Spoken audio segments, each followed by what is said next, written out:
Hello everyone, Trophy Wine Hunter. Welcome back to my wine channel. I'm continuing on in my Bordeaux Basics series with a video on the third gross of the 1855 classification system. Please review my other videos on the 1855 classification system. It is always meant to be a judge of the price per bottle. It's kind of for the trades in terms of judging which bottles are the most expensive and have the best reputations. There is some correlation to quality, but it's never been about judge of quality. So the third gross as a group has, it's kind of a tough group because it's kind of in the middle. It's kind of like a middle child. It doesn't get the accolades of the, oldest child and doesn't get the attention of the youngest child. So it's kind of in the middle and they kind of do their stuff, but in general, as a group, they probably underperformed.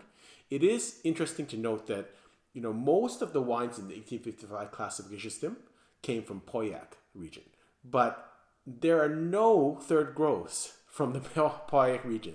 So it's kind of like a catch-all, like it's not your favorite wines. It's not the up-and-coming wines. It's kind of like we throw you in here. And probably that's why they've kind of underperformed as a group. There are 15 wines, and I'm going to kind of go through my views of each one of them. Honestly, of the growths, first, second, third, fourth, and fifth growths, this is probably the group which I drink the least of. And again, probably because it's the least interesting or the one that you think of the least. You always think of, I want to drink a first growth for status, or I want to drink a fifth growth for value, or to see how good it is. It's a fifth growth and it actually performs much better. Third growths are kind of like they're in between. They're supposed to be good. They're not really that good, and even if they're not performing up to standard, they're still only a third growth.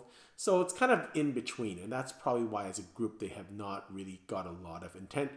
Let's go through my thoughts on each individual wine in the third growth classification, and I'll do them in the order that they were ranked in the 1855 classification. And if you recall what I said in my other videos, they were not ranked alphabetically. They were actually ranked in order of the most prestigious, or the one that garnered the most price per barrel, down to the lowest. So at the top of the third gross was Chateau Kirwan. And so Chateau Kirwan from the Margaux region, I've had this many times. I guess if you say it's kind of a middle standard, it performs like that. It's never really bad, but it's never really great, quite frankly. So is it a third growth? Probably third, fourth growth, somewhere around there. It's, to me, has not been over the years that exciting a wine. It's okay. And I think it's the nice thing also with most of the third growth wines is their price per bottle is not very expensive. In BC, it's probably under $200. So fairly reasonable and fairly affordable for a really good quality wine. I don't have very many bad Kirwans, but not in the 95 point range from my perspective. It's always like 90, 92 points for me. And decent wine, good value. It's okay.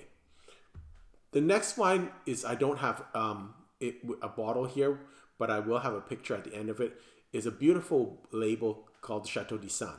So again, Dubignon has a great history. It's one of the three original chateaus. So if you go back to the 1855 classification system, most of these did not have houses. They were just vineyards. And there was only three, including Chateau Dubignon, that were actually chateaus that had an actual building on the property. So historically, it's important. It's got great terroir. It's from the Margaux region. And again, I would try it again.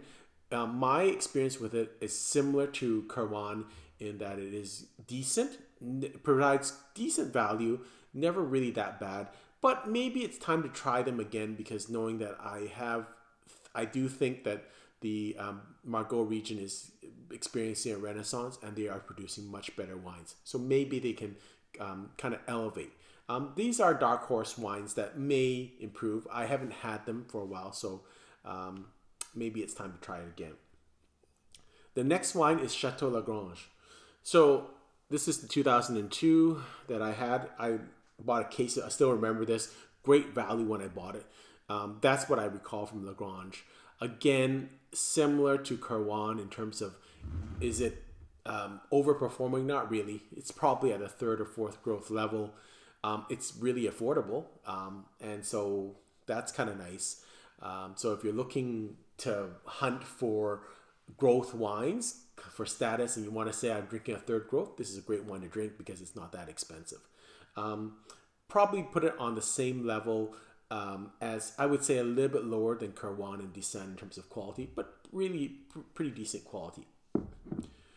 Next wine is from the Saint Julien region also. So sorry, the first two wines were Kirwan and Desmiral were from Margaux, and the next two are from Saint Julien. The next wine coming up is Langoa Barton. It's interesting. I actually bought the 2016 vintage. Had very high wine spectator rating on this wine. I'd love to. I actually never tried it, but I bought it because of a high rating. Love to try it. It's kind of interesting. It should be a decent wine, but I really never paid attention to this wine. So I can't speak very much about it, but I do have a bottle that I could open to drink. Next wine is Giscours, also from the Margaux region. This is the 89 vintage.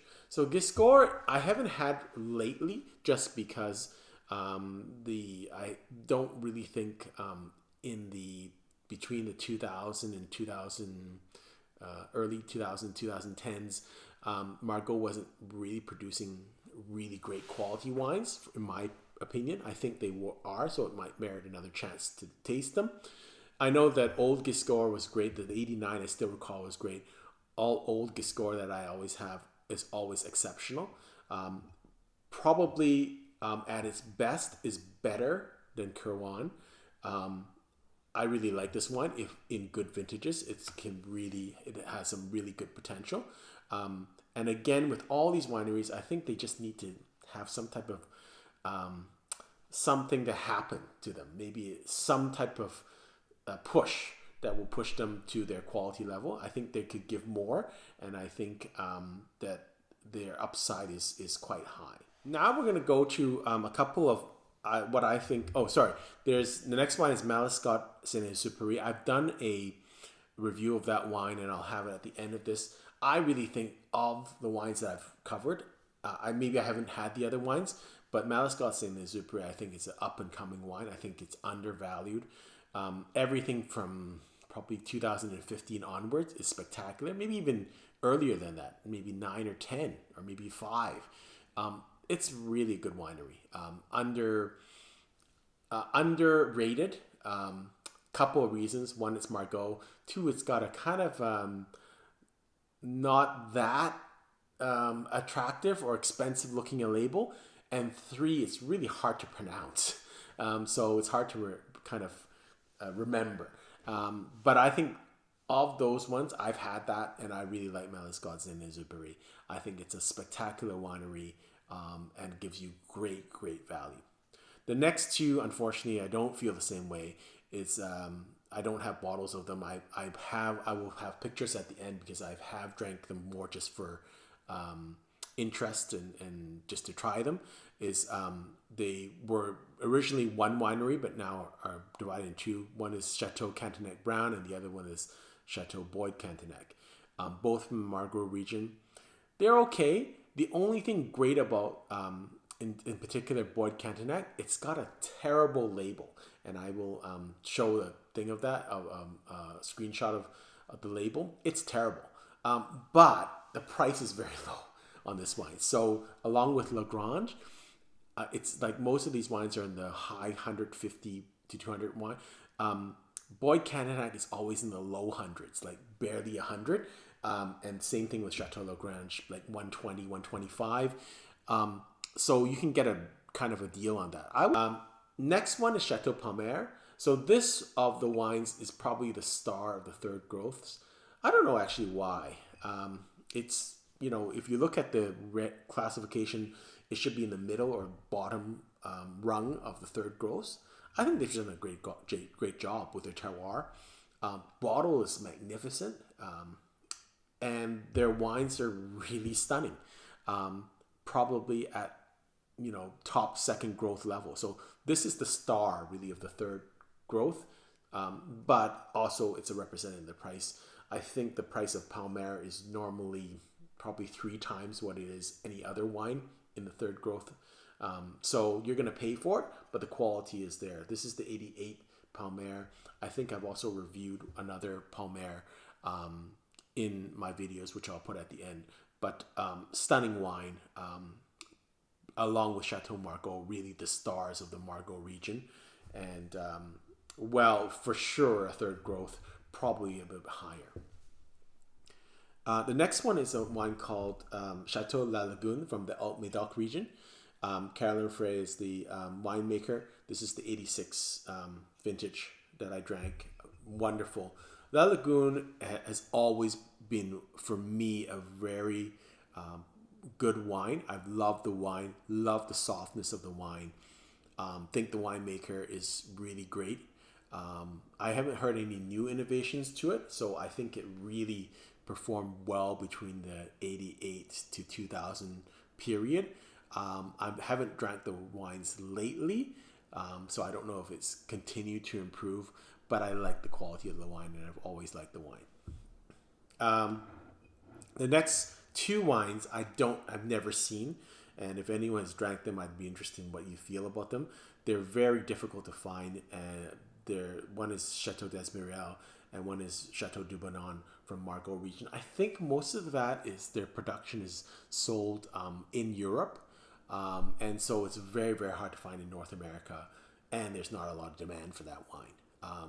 So I haven't had it before, can't comment, but don't see it at auction very much. Don't see a lot of people that are enthralled with it. So by that, I would kind of intimate that it probably is not at the third growth level.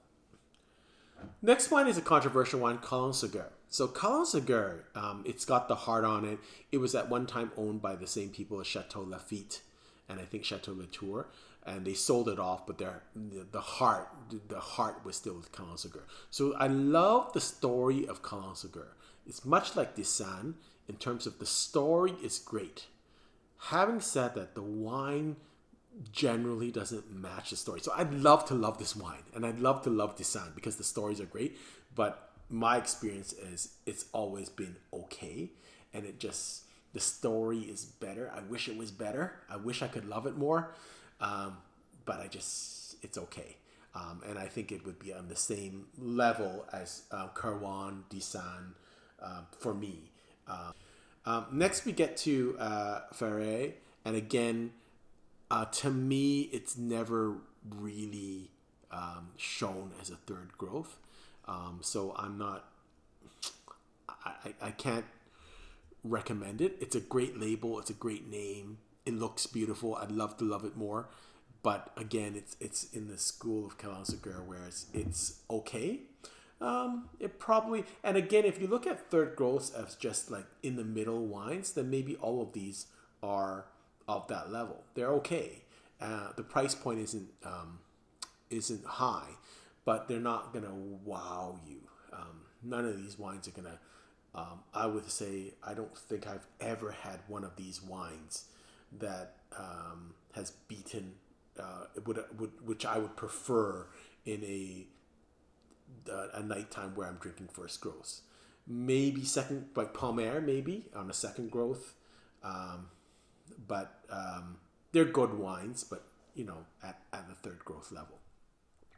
The last wine in this series is Marquise de Lembecker.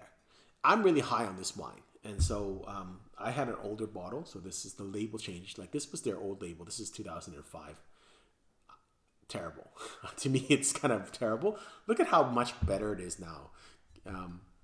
Much more classy. I know labels shouldn't mean anything, but if you're spending that much money, that looks a lot classier than a horseshoe, quite frankly.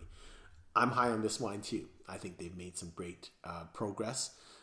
Again, I bought the 18 vintage. I think they've got, again, a renaissance. And maybe with the other Margaux wines that I'm a little bit down on here, it's just that I haven't drank them. Maybe they're better than maybe they're better now. But these are wines that I'm definitely high on. I'm high on Malescot Exupery. I'm high on Marquise de Lambecker. I think those wines are really turning the corner, and you're going to get good value for them.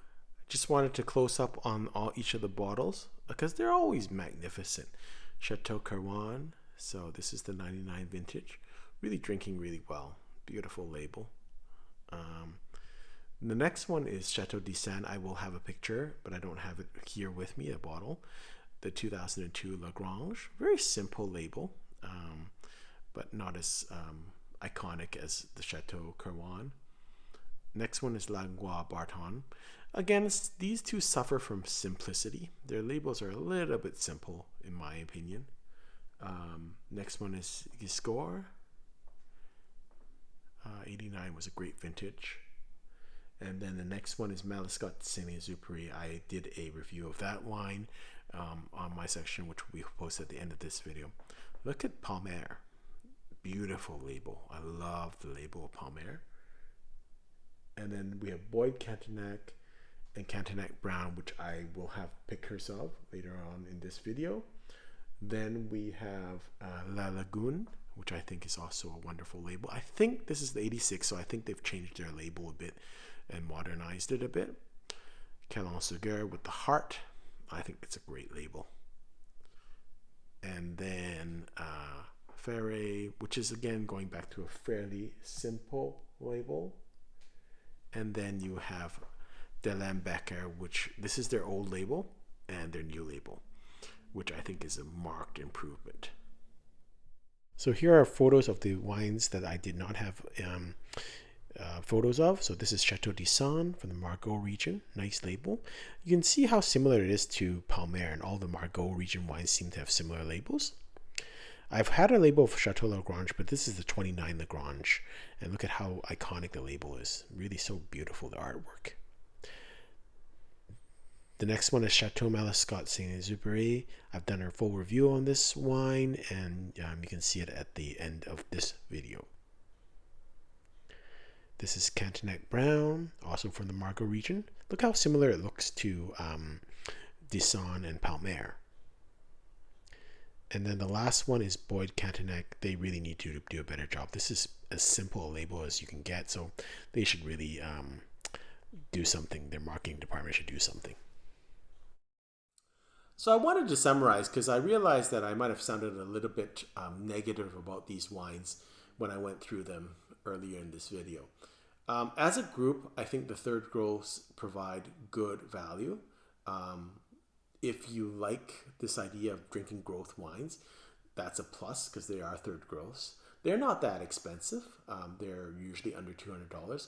And in general, they'll be providing you with pretty decent value for the price. And so most of them, maybe I was a little bit more negative than I should have been in the earlier part of this video. All my point is that they'll provide good value, but they will not wow you in a way that some of the second wines or second growth wines or the first growth wines will. So you can't compare on that level, but you can't compare in price either. So most of them would keep their status. Again, the star of this segment is Chateau Palmer, which is definitely the best of the third growths in my opinion. Most others would keep their status. Let's get to this part where I'm going to have a poll where I can drink one of the third wines, and I'm really honestly excited about the wines that I will put on the poll because I'm interested in trying them out. I don't drink third growths a lot, so it'll be interesting to kind of try them out and refresh my opinion of them. So I have two here that I already have in my cellar, which I could open up. This is Chateau Marquis de Lambecker 2018, and then Chateau Langoa Barton 2016. Both are very highly rated. It must have been 95 points or above Wine Spectator because that's why I bought them. I just checked on the liquor stores, and I could also buy a couple other bottles, which I will put on the poll in the commentary in the discussion community section. So we'll have lots of choices. I think there's 2, 4, 5 other bottles that I could buy. So it's going to be a big poll with 7 choices. The 18 Desmiral is available, the 18 Giscours, the 18 Cantenac Brown, the 17 Boyd Cantenac, and the 17 Ferriere. So vote on that and see what you think. This is a little bit disjointed in terms of I don't think my opinions were as strong with these wines as with the first and second growth. I wasn't as confident because I don't drink them as much. And I was probably a little bit down on it because, again, third growth is really tough. You're in the middle. So is it supposed to be really good or, with fifth growths, there's, you can always elevate. With third growths, you're expected to be good already. And so I think it was a little bit, maybe my choices here were a little bit confusing. But I'm interested in hearing what my viewers have to say about their opinions of third growths. Hope you've enjoyed this video. Until next time, happy drinking.